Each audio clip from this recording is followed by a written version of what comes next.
نے غریب نواز کو ہندوستان کا سمراٹ اور راجا بنا کر کے بھیجا، اس لیے جب سے وہ آئے ہیں انہی کی حکومت چل رہی ہے اور ان کے غلام تخت پر بیٹھتے رہے۔ اور ہم لوگوں سے کہتے ہیں حکومت وقت یاد رکھے، یہاں تو کل دوسرا رہے گا، زمین ہندوستان کا راجا ہمارا خواجہ سدا رہے گا۔ سبسکرائب کیجیے ہمارے چینل نور رضا کو اور بیل آئیکن کو پریس کیجیے جس سے آپ کو ہماری نیو ویڈیو کی نوٹیفیکیشن ملتی رہے۔ سرکار غریب نواز ہندوستان کی سرزمین کے بادشاہ ہے، یہ میں اور آپ نہیں کہتے، بلکہ ایک انگریز جب اس نے ہندوستان کی وزٹ کی، ہندوستان کا دورہ کیا، تو اس نے اپنی ڈائری میں اس بات کو لکھا اور برملا کہا کہ میں نے ایک فقیر کو اپنی قبر میں لیٹے ہوئے پورے ہندوستان پر حکومت کرتے دیکھا ہے۔ انگریز کو یہ بات سمجھ میں آئی،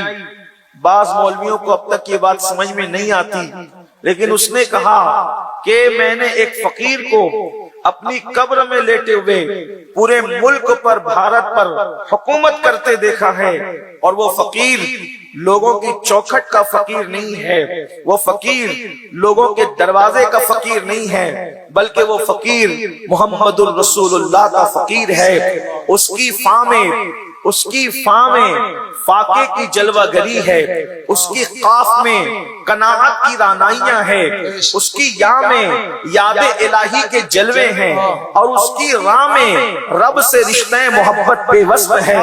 لوگ فقیر سمجھتے ہیں مانگنے والے کو، فقیروں کی دو قسم ہوتی ہے، ایک مانگنے والا فقیر ہوتا ہے، وہ تو کوئی بھی بن جاتا ہے، لیکن جو فقیر محمد الرسول اللہ کا ہوتا ہے پھر اس کے پاس اللہ اکبر فاقہ بھی ہوتا ہے، قناعت بھی ہوتی ہے، یاد الہی بھی ہوتی ہے، اور رب سے رشتہ محبت بھی ہوتا ہے۔ اس لیے تصوف میں جب فقیر کہا جاتا ہے تو ان چیزوں کا جب کوئی بندہ سنگم ہوتا ہے تب کہیں جا کر وہ فقیر کہلاتا ہے۔ حیرت کی بات یہ ہے، اللہ اکبر، ایک بزرگ اپنی قبر میں آرام کرتے ہوئے پورے ملک پر حکومت کر رہے ہیں۔ اگر اس انگریز کی بات اللہ اکبر یہ مانی جائے، بلکہ مانی ہی جائے، تو پھر میں آپ سے کہنا چاہتا ہوں حق یہ ہے، بلکہ حق کی شان یہ ہے جو سر چڑھ کر کے بولتا ہے۔ جب رسول اللہ کے فقیر کی یہ شان ہے کہ وہ قبر میں آرام کرتے ہوئے پورے ملک پہ حکومت کر سکتا ہے،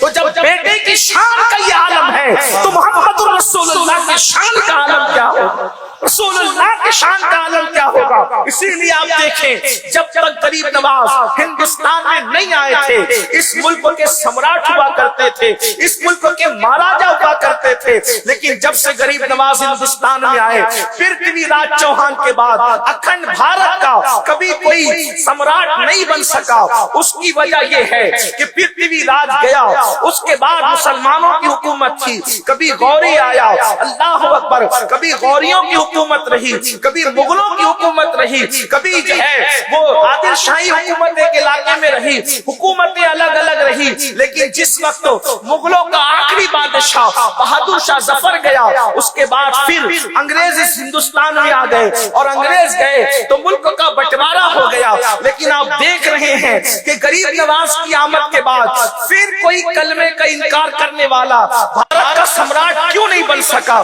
اس کی وجہ یہ ہے کہ ایک ملک میں دو سمراٹ کبھی جمع نہیں ہوتے۔ محمد رسول اللہ نے غریب نواز کو ہندوستان کا سمراٹ اور راجا بنا کر کے بھیجا، اس لیے جب سے وہ آئے ہیں